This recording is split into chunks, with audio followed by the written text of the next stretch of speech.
امور کی انجام دہی پر مامور ہیں۔ تو حکمت کیا ہے؟ حکمت کی پھر دو قسمیں ہیں، ایک حکمت نظری ہے اور ایک حکمت عملی۔ حکمت نظری کیا ہے؟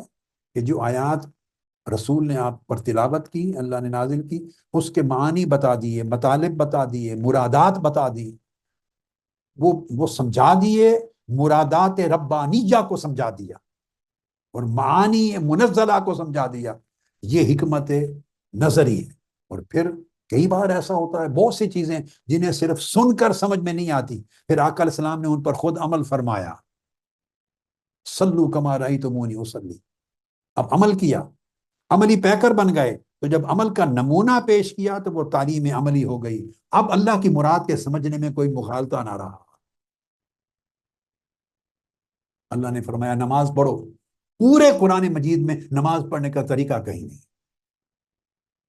تو جو لوگ حدیث اور سنت نبوی کو چھوڑ دینا چاہتے ہیں، اسے حجت نہیں مانتے، یا اسے قرآن تک پہنچنے اور قرآن کی معرفت یا قرآن پر عمل کرنے کا جو طریقہ ہے اس میں اس کو لازمی واسطہ اور وسیلہ نہیں مانتے، اور حدیث کو اپنے اوپر لازم و واجب نہیں سمجھتے، اگر وہ مسلمان ہیں اور نماز پڑھتے ہیں اور پڑھنا چاہتے ہیں تو ان سے سوال ہے پھر وہ نماز کس طریقے سے پڑھتے ہیں؟ وہ نماز پڑھنا ان کو کس نے سکھایا ہے؟ کیا قرآن نے سکھایا ہے؟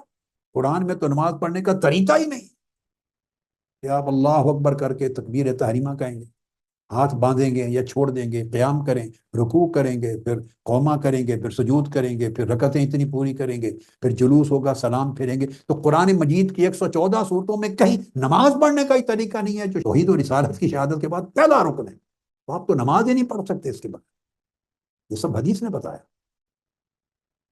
اسی طرح سارے احکام، حج کے احکام، روزہ کے احکام، زکوٰۃ کے احکام قرآن مجید اجمالاً بیان کیے۔ اگر حدیث کو درمیان میں واسطہ اور وسیلہ اور حجت نہ بنائیں تو آپ ارکان اسلام میں سے ایک رکن پر بھی عمل نہیں کر سکتے۔ سب ارکان آقا علیہ السلام نے یا نظری طور پہ تفاصیل دی ہیں یا عملی طور پہ نمونہ دیا ہے۔ ہم حدیث کو فالو کرتے ہیں تو قرآن کا حکم عملی طور پہ ہماری زندگی میں واقع ہوتا ہے، وہ عملی شکل اختیار کرتا ہے۔ اگر درمیان میں نبی کو نکال دیں یا نبی کی حدیث اور سنت کی حجیت کو نکال دیں تو دین معلق ہو جائے، زمین پر اس کی عملی شکل ہی نہ رہے، ہماری زندگیوں میں اس کی کوئی صورت ہی نہ رہے، پھر سب اپنی مرضی سے ہر کوئی جو چاہے کرتا پھرے۔ اس لیے پھر یعلمکم الکتاب والحکمہ، اور پھر سٹل کئی چیزیں ایسی رہ جائیں گی جو سمجھ میں نہ آئیں، تو پھر فرمایا وَيُعَلِّمُكُم مَا لَمْ تَكُونُوا تَعْلَمُونَ، اور مزید جو کچھ تم نہیں جانتے تھے پھر وہ بھی سمجھا دیتے۔ یہ سب کچھ احادیث نبوی ہے۔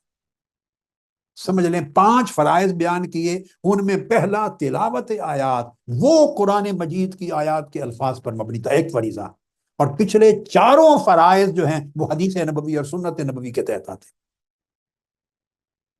5 فرائض نبوت میں سے، فرائض رسالت میں سے پہلا فریضہ قرآن مجید کا ٹیکسٹ ہو گئی، تلاوت ہو گئی، الفاظ منتقل ہو گئے۔ اس کے بعد بقیہ 4 فرائض جو ہیں وَيُزَكِّيكُمْ وَيُعَلِّمُكُمُ الْكِتَابَ وَالْحِكْمَةَ وَيُعَلِّمُكُمْ مَا لَمْ تَكُونُوا تَعْلَمُونَ، یہ 4 فرائض رسالت بقیہ یہ حدیث اور سنت نبوی کے ذیل میں آتے ہیں، اور یہ ساری مل کے وحی الہی بنتی، یہ سب وحی الہی ہے۔ پہلا فریضہ تھا وہ وحی جلی کی شکل میں ہے، باقی 4 فریضوں کی ادائیگی کا جتنا سامان اور جتنا میٹیریل اور سبسٹنس آپ کو مل رہا ہے وہ وحی خفی کے ذریعے، حدیث و سنت کے ذریعے۔ یہ امام بخاری نے اس آیت کریمہ کو پہلی کتاب کے پہلے باب میں عنوان بنا کر پھر حدیث کو شروع کر کے اس تعلق کو سمجھایا ہے۔ گویا آپ یوں سمجھیں کہ اللہ رب العزت نے 2 قرآن نازل فرمائے تھے، آپ اس کو عام سمجھنے کے لیے یہ سمجھ لیں، 2 قرآن نازل فرمائے تھے۔ ایک قرآن وہ جو کاغذوں کی شکل میں محفوظ ہے، مصحف ہے جس کی ہم تلاوت کرتے ہیں، اور ایک قرآن وہ جو ذات مصطفیٰ اور ان کے اقوال و افعال کی شکل میں محفوظ، جس کو حدیث و سنت کہتے ہیں۔ اگر حدیث کا واسطہ درمیان سے نکال دیں، حدیث کا واسطہ، تو پھر قرآن مجید کو جو شخص چاہے اپنی اغراض اور احوا اور خواہشات نفسانی کے مطابق جس طرح چاہے گھما پھرا کے 100 باطل عقائد و نظریات نکالتا پھرے اور دنیا کو گمراہ کرتا پھرے، چونکہ حد ختم کر دی نا، حدود قائم کرنی تھی صحت اور عدم صحت کی حدیث نے، جن پر قرآن نازل ہوا انہی کو معلوم تھا کہ یہ الفاظ ہیں اللہ کی وحی کے اور یہ ان کے معانی اور مطالب ہیں اور یہ مراد ہے۔ جب آپ نے الفاظ رکھ لیے اور معنی مراد تو صرف حدیث کے ذریعے بیان ہو، یا قرآن مجید میں بھی اگر کہیں اس کی شرح میں اور آیات آئیں تو پھر بھی وہ اجمال ہی رہا، آپ کو تفصیل کبھی مل نہیں سکتی۔ جیسا کہ میں نے ایک نماز کی مثال دی، امام حسن بصری سے مروی ہے، عمران بن حسین، کئی تابعین، اتباع التابعین، سلف صالحین وہ لوگوں کو سمجھایا کرتے تھے، وہ کہتے اے احمق، یہ عمران بن حسین کا روایت ہے، امام حسن بصری کسی شخص کو سمجھا رہے تھے، اس کی سمجھ میں نہیں آیا، وہ حدیث کی حجیت اور واسطہ ہونا، ناگزیر واسطہ ہونا حدیث و سنت کا قرآن اور بندوں کے درمیان، وہ نہیں سمجھ آ رہی تھی۔ فرمایا اے احمق، اگر میں تمہیں یہ کہوں کہ تم مجھے نماز قصر قرآن سے دکھا دو، سفر پہ 2 رکعتیں آدھی کیوں پڑھتے ہو، تو تمہیں قرآن میں قصر کی نماز نہیں ملے گی۔ اس کو کہا اگر میں تمہیں یہ کہوں کہ نماز فجر کی 2 رکعتیں قرآن میں دکھا دو، 2 رکعتیں کیوں پڑھتے ہو، قرآن میں 2 رکعتوں کا تعین نہیں ہے۔ ظہر کی 4 رکعتیں قرآن سے لے لو، 4 رکعتوں کا تعین نہیں۔ عصر کی 4 رکعتیں قرآن سے لے لو، ان کا تعین نہیں۔ مغرب کی 3 رکعتیں پڑھتے ہو، اگر آپ عمل کرتے ہیں دین پر تو 3 رکعتیں قرآن میں نہیں، عشاء کی 4 رکعتیں پڑھتے ہیں، یہ قرآن میں نہیں۔ سلف صالحین یہ سمجھایا کرتے، یہ بھی آؤ پھر قرآن کی طرف۔ اگر کہو کہ ہمیں صرف قرآن چاہیے اور حدیث و سنت کی حاجت نہیں ہے، وہ حجت نہیں، تو حدیث و سنت کا واسطہ درمیان سے نکال دو۔ یہ بتاؤ کہ فجر کی نماز میں آپ قرات بالجہر کرتے ہیں اور ظہر عصر میں خفی کرتے ہیں، یہ قرآن میں کہاں ہے؟ کہاں لکھا ہے فجر میں اونچی آواز سے قرآن پڑھو اور ظہر عصر میں آہستگی سے پڑھو؟ یہ بھی حدیث سے ثابت ہے۔ قرآن میں یہ کہاں درج ہے کہ جب مغرب آ جائے تو پہلی 2 رکعتوں میں قرات بالجہر کرو اور تیسری رکعت میں جب کھڑے ہو تو خفیہ کرو؟ یہ کہاں ہے قرآن میں؟ نہیں ہے۔ قرآن میں یہ کہاں ہے کہ جب عشاء کی نماز پڑھو پہلی 2 رکعتوں میں قرات بالجہر کرو اور تیسری چوتھی رکعت میں خفیہ کرو، آہستہ، صرف بالجہر نہ کرو؟ یہ کہاں ہے قرآن مجید؟ سو یہ احکام آپ نے کہاں سے بنا لیے؟ اگر آپ کہیں کہ ہمیں صرف قرآن کافی ہے اور قرآن کے سوا ہمیں حدیث کی حجت نہیں، یہ حدیث کو حجت مطلقہ نہ مانے، یا واسطہ نہ مانے، یا ذریعہ نہ مانے، وسیلہ نہ مانے قرآن تک پہنچنے اور سمجھنے کا، یا دین کو عملی شکل دینے کا، اگر آپ حدیث سے بے نیاز ہونا چاہیں تو پھر اس کا مطلب ہے آپ نماز پڑھنا ہی نہیں چاہتے، نہ روزہ رکھنا چاہتے ہیں، نہ زکوٰۃ، نہ حج، نہ دین کے ارکان کو، گویا دین کو اپنی مرضی کے مطابق ایک کھلواڑ بنانے کا راستہ ہے، یہ کھلواڑ بنانے کا، کہ جس حدیث نے معنی متعین کیا تھا، اللہ کے احکام کی مراد متعین کی تھی، جس حدیث کے ذریعے حدود اور قیود متعین ہوئے تھے، جس حدیث کے ذریعے احکام کو شکل ملی تھی، جس حدیث کے ذریعے مناسک کے دین کو شکل ملی تھی، جس حدیث کے ذریعے قرآن کے احکام ہماری زندگی میں عملی صورت میں ہمارے سامنے آئے تھے کہ پریکٹس کر سکیں، آپ نے وہ حدیث نکال دی درمیان سے، سنت نکال دی۔ قرآن مجید کے احکام اور تمام آیات اجمالی چیزیں رہ گئیں۔ آپ کہہ دیں قرآن مجید میں نماز کے اوقات 3 آئے ہیں، ویسے یہ بھی درست نہیں ہے۔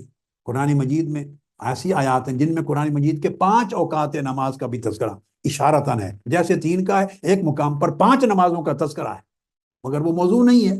تو اوقات و صلات اشارے قرآن دیتا ہے، مگر ان کی تعیین حدیث نبوی دیتی ہے، الصلوات الخمس، پھر اس کی ترتیب حدیث نبوی دیتی ہے، پھر اس کی تشکیل، شکل، صورت گری حدیث نبوی دیتی ہے۔